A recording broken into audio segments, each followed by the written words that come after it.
Hi everyone, welcome back. मैं हूं Jatin Vashishtha and I am education specialist at visa avail. तो आज हम बात करने वाले हैं दो इंपॉर्टेंट क्वेश्चंस के बारे में। बहुत टाइम से हमारे पास क्वेरीज आ रही थी स्टूडेंट से जो लोग यूके जाकर ग्रेजुएशन करना चाहते हैं या पोस्ट ग्रेजुएशन करना चाहते हैं। तो बहुत सारे क्वेश्चंस हमारे पास आए। इन अनगिनत क्वेश्चंस में से हमने दो क्वेश्चंस आज की वीडियो के लिए शॉर्टलिस्ट किए। तो पहला क्वेश्चन है बेस्ट फिट यूनिवर्सिटी मींस अगर आप ग्रेजुएशन करने का प्लान कर रहे हैं या पोस्ट ग्रेजुएशन करने का प्लान कर रहे हैं यूके में, तो कौन सी यूनिवर्सिटी आपके लिए बेस्ट रहेगी। और दूसरा क्वेश्चन है जनरल डॉक्यूमेंट चेकलिस्ट, कौन कौन से डॉक्यूमेंट्स रिक्वायर्ड होते हैं और किस तरीके से आप उन डॉक्यूमेंट्स को प्रोक्योर कर सकते हैं, अरेंज कर सकते हैं before applying. So let me tell you the first answer, जहां हम बात कर रहे हैं बेस्ट फिट यूनिवर्सिटी सेलेक्ट करने के लिए।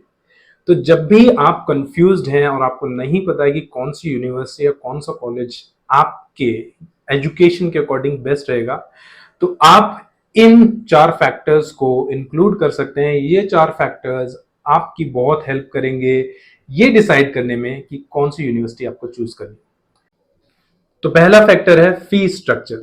अगर आप बाहर ग्रेजुएशन या पोस्ट ग्रेजुएशन करने जा रहे हैं तो ऑब्वियसली आपका प्लान ये भी है कि स्टडीज कंप्लीट करने के बाद आप वहां पर जॉब करेंगे। तो मेरा सजेशन आपको ये है कि ऐसा कॉलेज या यूनिवर्सिटी चूज करें जहां पर आपकी फीस कम से कम हो। Minimum fee plays a very important role in choosing the best fit university. अब हम बात करते हैं दूसरे फैक्टर के बारे में।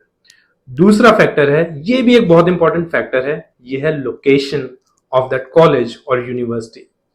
तो यूनिवर्सिटी या कॉलेज की लोकेशन ऐसी होनी चाहिए जहां पर आपको near by jobs easily available हो। तो थर्ड फैक्टर है transportation. Transportation should be easy and accessible. ऐसा ना हो कि आपको 1 to 3 आवर्स अकोमोडेशन से यूनिवर्सिटी तक पहुंचने में लग रहे हैं, तो आप दिन के 5 to 6 आवर्स सिर्फ ट्रैवलिंग में स्पेंड करेंगे and it is also going to be very expensive. So transportation is also very important. और फोर्थ इंपॉर्टेंट फैक्टर है अकोमोडेशन। अकोमोडेशन ऐसी जगह पर होना चाहिए जहां से आपका यूनिवर्सिटी, कॉलेज या आपका वर्क प्लेस दोनों इक्वली एंड इजीली एक्सेसिबल हो, बहुत ज्यादा दूर ना हो। और अकोमोडेशन आपका हाइजीनिक होना चाहिए और अफोर्डेबल भी होना चाहिए। So fourth point, accommodation is again very important when you are deciding best fit university. तो फर्स्ट क्वेश्चन का आंसर आप लोगों को मिल चुका होगा। अब बात करते हैं सेकंड क्वेश्चन की, जहां पर स्टूडेंट्स हमसे पूछ रहे हैं general document checklist. So the first one is your academic documents, 10th marksheet, 12th marksheet and your last education qualification. So now the second one is TB test. Now while you are going for the TB test, आपको एक चीज का ध्यान रखना है कि आपका ये टेस्ट ऑथराइज्ड मेडिकल सेंटर से होना चाहिए। अब आप सोच रहे होंगे कौन से मेडिकल सेंटर्स हैं जो ऑथराइज्ड है। सो डोंट वरी, हमने एक लिंक शेयर किया, आप उस लिंक पे क्लिक कर सकते हैं और उस लिंक के थ्रू आपको उन सारे मेडिकल सेंटर्स की एक लिस्ट मिलेगी which are authorised by UK official agencies. Now we will be talking about the third document, and this is the most important and most critical document when you are applying for a study visa in UK. अब जिस document के बारे में बात कर रहा हूं उसको हम बोलते हैं SOP, स्टेटमेंट ऑफ पर्पस। और ये एक ऐसा डॉक्यूमेंट है जो आपकी हेल्प करेगा आपको यूके की यूनिवर्सिटीज और कॉलेजेस में स्कॉलरशिप अर्न करने में।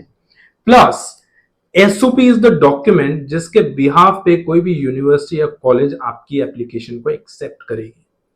हमने बहुत सारे स्टूडेंट्स के स्टडी वीजास फाइल किए हैं, स्टडी परमिट्स फाइल किए हैं एंड बहुत सारे ऐसे स्टूडेंट हैं जिनको हमने 60 to 70% स्कॉलरशिप्स प्रोवाइड कराई है only on the basis of SOPs. Now you must be wondering कि एसओपी होता क्या है, इसका फॉर्मेट क्या होता है। So don't worry, we have your back. SOP का लिंक मैं यहां पर डिस्क्रिप्शन में आपके साथ शेयर कर रहा हूं। अगर आप जानना चाहते हैं एसओपी के बारे में और भी डिटेल्स तो इस लिंक पे आप क्लिक कर सकते हैं and you will get to know more about SOPs. So the fourth document is LOR, letter of recommendation. Now there are two situations, if you are applying for UG and then if you are applying for PG. अगर आप under graduate programme के लिए apply कर रहे हैं तो letter of recommendation आपके school के प्रिंसिपल आपको इश्यू कर सकते हैं। और सेकेंड है पोस्ट ग्रेजुएट प्रोग्राम। अगर आप ग्रेजुएशन के बाद डायरेक्ट पोस्ट ग्रेजुएशन के लिए अप्लाई कर रहे हैं तो आपको यहाँ पर 2 LOR चाहिए, जो आपके प्रीवियस कॉलेज के कोई भी 2 लेक्चरर या प्रोफेसर आपको इश्यू कर सकते हैं। तो सेकंड कैटेगरी है जब आप पोस्ट ग्रेजुएट प्रोग्राम के लिए अप्लाई कर रहे हैं और ग्रेजुएशन के बाद आपके पोस्ट ग्रेजुएशन में कुछ गैप है। गैप का मतलब हो सकता है आपने ग्रेजुएशन के बाद कहीं जॉब किया हो, तो इस केस में भी आपको 2 LOR चाहिए। एक LOR आपको मिलेगा आपके वर्क प्लेस से, जो आपके मैनेजर या आपके HR डिपार्टमेंट आपको इश्यू कर सकते हैं, और जो दूसरा LOR है वो आपको आपके प्रीवियस कॉलेज के किसी भी लेक्चरर या प्रोफेसर से आप इश्यू करवा सकते हैं। So this was about LOR। Now comes the fifth document which is funds. Now funds depends on 2 situation. जो फंड है आपका वो 2 सिचुएशन पे डिपेंड करता है। पहला आपका कॉलेज फी, दूसरा आपका living cost. And make sure ये फंड 28 डेज पुराना होना चाहिए, और इस फंड के स्पॉन्सर या तो आप खुद होने चाहिए, या आपके पेरेंट्स होने चाहिए, या आपकी स्पाउस होने चाहिए।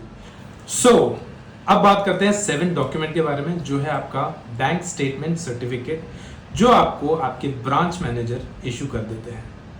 और अब नेक्स्ट और लास्ट डॉक्यूमेंट है जो बहुत ही जनरल है आपका पासपोर्ट, जो ऑब्वियसली आपके पास होगा। तो अब बात करते हैं कंक्लूजन की। आई होप कि आज की वीडियो में दी गई इंफॉर्मेशन से आपको बहुत ज़्यादा क्लैरिटी आई होगी और आपके बहुत सारे डाउट्स दूर हो गए होंगे। अगर फिर भी आपको लगता है कि आपके और भी डाउट्स हैं तो आप कमेंट सेक्शन में अपने डाउट्स लिख सकते हैं। आप हमारी वेबसाइट भी विजिट कर सकते हैं www.visaavail.uk। So see you in next video. Till then, take care, bye bye, and have a great day.